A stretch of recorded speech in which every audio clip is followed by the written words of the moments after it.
La tendance est dans le rouge, toujours à la mi-journée à la Bourse de Paris. Les investisseurs ont pris connaissance hier soir de la décision du gouvernement français de procéder à un nouveau confinement dans 16 départements pour une durée d'1 mois. Un nouveau frein à la réouverture de l'économie française qui fait craindre à de nombreux investisseurs une nouvelle contraction de l'économie et donc un recul de la reprise du chemin de la croissance dans l'Hexagone. Sur le front de la stratégie vaccinale tout de même, Jean Castex a annoncé que suite au feu vert de l'Agence européenne du médicament, la France recommence dès aujourd'hui à administrer le vaccin AstraZeneca. Jean Castex qui a d'ailleurs annoncé qu'il allait lui-même recevoir une dose du vaccin aujourd'hui.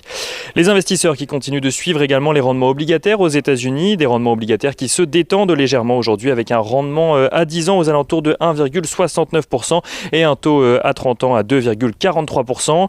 Leur progression hier avec un pic du rendement à 10 ans à près de 1,75% a pesé sur la tendance à Wall Street avec un Nasdaq qui a perdu 3% mais impliquant une rotation sectorielle limitée. Le Dow Jones ou encore le S&P 500 reculant légèrement également à la clôture.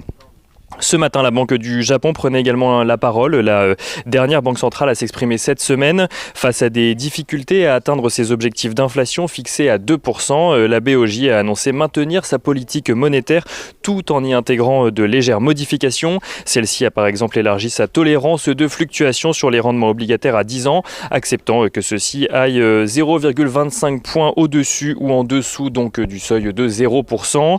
La Banque centrale du Japon qui annonce également laisser de côté l'objectif qu'elle s'était fixé de procéder à des achats d'actifs à un rythme annuel de 6 000 milliards de yens par an, répondant ainsi à des accusations de fausser le prix des actions sur les marchés avec ces achats massifs en bourse via des ETF. Elle maintient en revanche son plafond maximal d'achat d'ETF à 12 000 milliards de yens.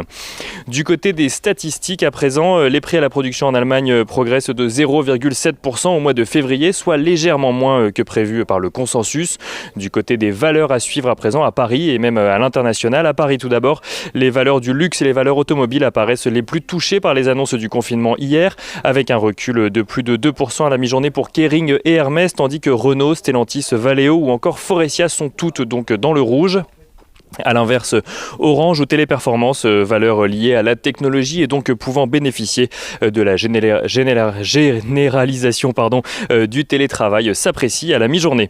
Alstom fait également partie des plus grosses progressions à la mi-journée à la suite de l'annonce d'une commande de 200 voitures de train par la ville de Chicago pour un montant de 650 millions d'euros, tandis que le groupe Rallye publie de son côté un chiffre d'affaires annuel en recul à 31,2 milliards d'euros, un recul de son activité qui pousse le groupe de distribution à ne pas verser de dividendes au titre de son exercice 2020. À l'international, FedEx publie des résultats supérieurs aux attentes pour son troisième trimestre, dopé notamment par les livraisons à domicile dans le contexte actuel. Son bénéfice net ressort à 892 millions de dollars. FedEx qui est d'ailleurs confiant pour la suite de son exercice, estimant que la demande pour ce type de service va rester élevée dans un avenir proche. Et à l'international toujours, on notera que Nike annonce de son côté des ventes en recul de 11% au troisième trimestre en lien avec des perturbations de sa chaîne d'approvisionnement entre l'Asie et les États-Unis. Nike qui annonce également que l'entreprise reprendra bientôt son programme de rachat d'actions. Et pour finir, on notera un recul du prix du baril de Brent qui s'échange à $64 à la mi-journée, soit environ $5 de moins qu'hier, en lien avec les doutes des investisseurs sur la rapidité de la reprise économique, mais également des craintes vis-à-vis de la demande chinoise.